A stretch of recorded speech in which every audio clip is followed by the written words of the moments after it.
سڵاتان لەبێت و ئەم کاتتان باش بینەرانی خۆشەویستی تەلەڤیزیۆنی کۆمەڵە بەشی سێهەم و کۆتایی هەڵسەنگاندنی هاوبەشی ڕێکخراوی کرێکارانی شۆڕژگەری ئێران ڕاهی کارگەر و حەزبی کۆمۆنیستی ئێرانتان پێشکەشەکەم لەژێر ناونیشانی ئەو وانانەیە کە پێویستە لە ئاخێزی شۆڕژگەرانەی ژینە فێری بین.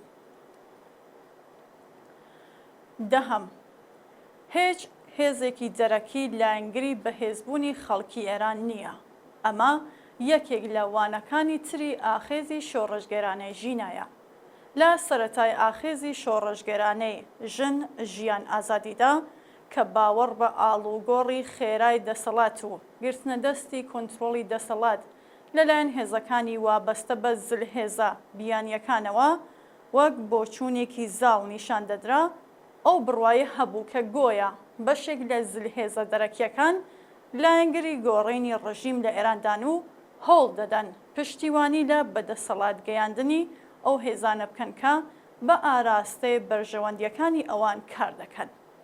بەڵام درێژە خایاندنی شەڕی جەماوەر لەگەڵ دەسەڵات و زاڵبوونی باری چینایەتی بزوسنەوەی جەماوەری و هاتنە ئارای ویست و جاواکاریە جەماوەریەکانی وەک پەروەردە، بێهداشت و دەرمانی بێبەرامبەر، دەستەبەری کۆمەڵایەتی گشتگیر و هەمەلایەنە، هەڵوەشانەوەی شرکەتە پەیمانکاریەکان هاوکار لەگەڵ خەبات بۆ نەهێشتنی هەر چەشنە هەڵاواردنێکی جندەری، نەتەوەئی، فەرهەنگی و عەقیدەتی و هەروەها خەبات لە پێناو سیکۆلاریزمێکی فەمینیستی و لە خوارەوە و دیفاع لە ئازادیە بێشەرت و مەرجە گشتگیرەکان و جەختکردنەوە لەسەر مافی خەڵک سەبارەت بە دیاریکردنی چارەنووسی خۆیان زۆرێک لە وڵاتانێ لە بەهێزبوونی ئەم ڕەوتە نیگەران کردووە. هیچ کام لە وڵاتە کۆنەپەرستەکانی ناوچەکە و هیچ زلهێزێکی جیهانیش خوازیاری ئێرانێکی ئازاد، ئاوەدان، دیموکراتیک و پشتبەست و بە ئۆرگانەکانی دەسەڵاتداریەتی جەماوەری نین. جەختکردنەوە لەسەر یەکسانی مافی ژنان و پیاوان، جەختکردنەوە لەسەر نەهێشتنی هەڵاواردنی نەتەوەی و هەنگاونان بە ئاراستەی یەکگرتووی خۆبەخشانەی نەتەوەکانی نیشتەجێ ئێران و هەروەها جەختکردنەوە لەسەر مافی خەڵک بۆ بەهرەمەندبوون لە هەموو سەرچاوە و ئیمکاناتەکانی وڵات بابەتگەلێکی جێگەی پەسەندی زلهێزە پانخوازەکان نییە.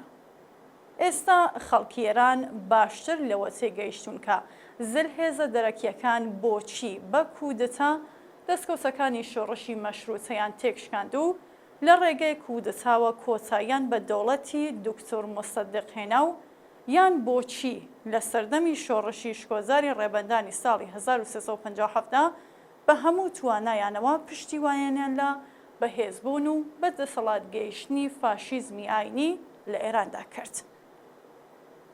لەسەر بنەمای ئەم وشیاریە مێژوویەیە کە ئەمڕۆ سەرجەم پرۆژەکانی زلهێزە دەرەکیەکان لە پێش چاوی خەڵک کەوتون و ئیتر هیچ بایەخێکیان نییە.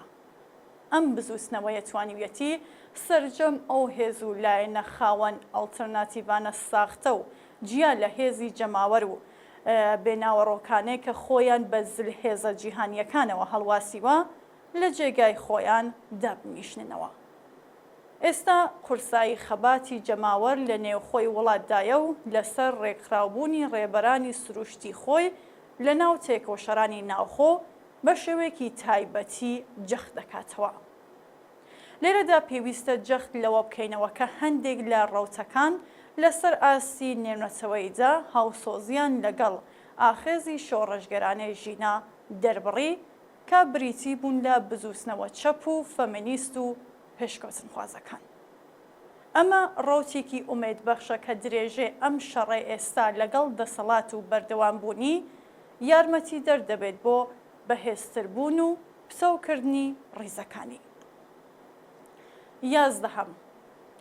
لە هەلومەرجێکدا کە زلهێزە دەرەکیەکان بیر لە هاوکاری لەگەڵ ڕژیمی ئیسلامی دەکەنەوە و نیگەرانن سەبارەت بە پێشاتە شۆڕژگەریەکان لە وڵاتێکی گرنگ و لە هەستیارترین ناوچە جیهان، هاوپشتی و هاوسۆزی خەڵکی جیهان لەگەڵ ئاخێزی شۆڕژگەرانەی جەماوەری لە ئێران مایە هیوا و دڵخۆشیە.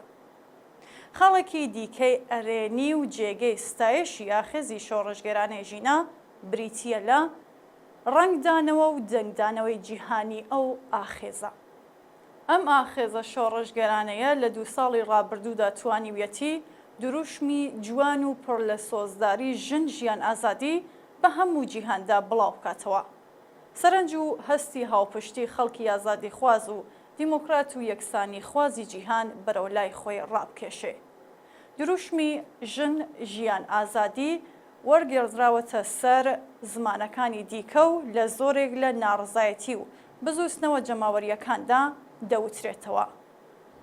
درەوشاوی ئەم دروشمە لە خۆپێشاندانی سەدان هەزار کەسی لە هیندستان لە ناڕزایەتی بەرامبەر بە دەستدرێژی و کوشتنی ژنێکی گەنجی پزیشک نیشانیدا کە چۆن ئەم شەپۆلی هاودەنگیە خەریکە جیهانگیر دەبێت. هاوپشتی ژنان و کچانی تورکیا و بە تایبەتی هونەمرەندەکانیان لەگەڵ بزوستنەوەی ژنان و کچانی ئێران، هاوپشتی و هاوسۆزی زۆرێک لە هونەرمەندان و کەسایەتیە ناسراوەکانی فەرهەنگی و هۆنەری لە ئەوروپا لەگەڵ ئاخێزی شۆڕژگەرانەی ژینە یەکێکە لە دەستکەوتە درەوشاوەکانی بزوستنەوەی خەڵکی ئێران. 12. ئاخێزی شۆڕژگەرانەی ژینە کە خەبات لە پێناو ئازادی و خەبات لە پێناو نانی لە یەک هەڵپێکاوە و بزوستنەوە جاواکاری تەوەرەکانی لە خوارەوە پەرەپێداوە و هەروەها ناخی کۆمەڵگای وروژاندووە بەکردەوە بووەتە هۆی ئاڵوگۆڕ و وەرچەرخانێک بەرەو چەپێکی چینایەتی. واقعیەت ئەوەیە کە ئەو جاواکاریە فرەڕەهەندانێ جەماوەر کە ئێستا لە کەشوهەوای وڵاتدا شەپۆل دەدەن، لەوانە ئازادیە بەربڵاو و گشتگیرەکان مافی یەکسان بۆ ژنان و پیاوان لە هەموو بوارەکاندا، نەهێشتنی هەڵاواردنی نەتەوەیی، فەرهەنگی، جنسیەتی و عەقیدەتی، پەروەردە، بێهداشت و دەرمانی بێبەرامبەر و دەستەبەری کۆمەڵایەتی گشتگیر و هەمەلایەنە، زاڵکردنی یاسای ئینسانی لە ناوەندەکانی کار، ڕێخستنەوەی ئابووری لەسەر بنەمای پێویستی زۆرینەی کۆمەڵگا، قبولکردنی مافی خەڵک بۆ دیاریکردنی چارەنووسی سیاسی خۆی بە پشتبەستن بە دەنگی ڕاستەوخۆ، نەهێنی و گشتگیری و هەڵبژاردننی ئۆرگانەکانی دەسەڵاتی جەماوەری، داڕشتنەوەی یاسای بنەڕەتی لەلایەن نوێنەرانی خەڵکەوە و لە یەک کەلامدا سپاردنی سەرجەم دەسەڵاتەکان بە ئۆرگانە هەڵبژێردراوەکانی جەماوەر لە زۆمرەی ئەو ویست و جاواکاریانە نین کە مەبەستی ئۆپۆزیسیۆنەکانی ڕاست و لایەنگرانی نظامی سەرمایەداری. تەنیا ئاڵتەرناتیڤێک دەتوانێت نوێنەرایەتی ئەم ویست و جاواکاریانە بکات کە لایەنگرێکی ڕاستگۆ و بێ ئەملاو ئەولای ئازادی و دیموکراسی و سۆسیالیزم بێت. ئێستا لەسەر بەستێنی بزوستنەوەی شۆڕژگەرانە و خەبات و ناڕزایەتیە جەماوەریە بەردەوام و هەنگاو بە هەنگاوەکانی ئەمڕۆ دەرفەتێکی مێژووی بۆ ڕێخستنەوەی سەر لە نوێ سۆسیالیزم و زیندووکردنەوەی ئاڵتەرناتیڤێکی سۆسیالیستی پێکاتووە. وەدیهاتنی ویست و داواکاری زۆرینەی کۆمەڵگا تەنیا لە ڕێگەی بەدەستەوە گرتنی دەسەڵاتی سیاسی لەلایەن چینی کرێکارەوە مسۆگەر دەبێ و هەروەک لە مانیفێستدا هاتووە، بۆ ئەوەی چینی کرێکار بتوانێت بگات بۆ ئامانجا، پێویستە بە خەبات و تێکۆشان دیموکراسی بەدەست بهێنێت بۆ ئەوەی بتوانێت کۆمەڵگای بنیاد بنێت کە تیادا گەشە و بەرەوپێشچوونی ئازادانەی هەر تاکێک مەرجی گەشە و بەرەوپێشچوونی گشتی بێت. ئێستا لە دووهەمین ساڵیادی ئەم ئاخێزە بەردەوام بەهێز و جەماوەری و پێشڕەوەدا ئەرکی سەرچانی سەرجەم هێزە شۆڕژگێر و مرۆڤە خاوەن ویژدان و ئازادی خواز و مرۆڤ دۆستەکانەکە بێنە مەیدان بۆ بەڕێوەبردن و بەرزڕاگرتنی هەرچی شکۆدارتری دووهەمین ساڵیادی ئەم ئاخێزە شۆڕژگەرانەیە.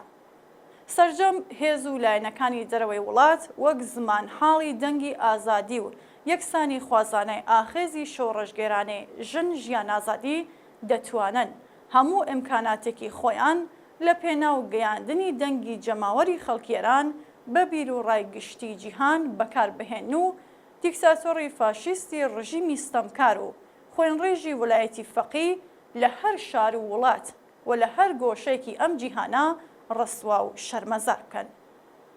دووهەمین ساڵگا دیاخێزی شۆڕژگەرانە ژینا بە پشبەستن بە وانە درەوشاوەکانی ئەواخێزە دەرفەتێکە بۆ ئەوەی هێزە شۆڕژگەرەکانی بەرگریکاری ئازادی، دیموکراسی و سۆسیالیزم بتوانن ڕیزەکانی خۆیان هەرچی زیاتر بەهێز بکەن و بە هەموو توانایانەوە ڕۆڵی شۆڕژگەرانەی خۆیان لەم هەلوو مەرجە مێژوویەی خەباتی خەڵکی ئێراندا بگیڕن.